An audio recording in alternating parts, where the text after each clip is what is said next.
Hi అండి. చిట్టి చిట్టి అట్లు చాలా బాగుంటాయి. ఉల్లిపాయలు వేసుకొని చేసుకుంటే ఇప్పుడు ఎలా వేసుకోవాలో చూపిస్తాను. ఇప్పుడు ఇందు మీద నెయ్యి వేసుకోండి. నెయ్యి కాగినాక అట్ల పిండి ఉంటుంది కదా, సాల్ట్, కొంచెం తినే సోడా, జీలకర్ర వేసి దోసల పిండిలో పలచగా కాకుండా ఇలా కొంచెం చిక్కగా ఉండాలండి.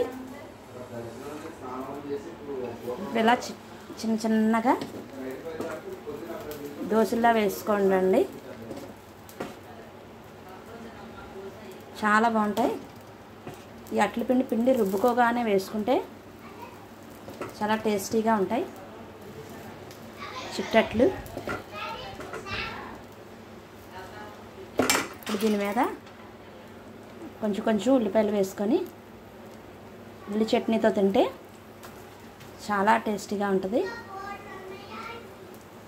ఒకసారి ట్రై చేయండి.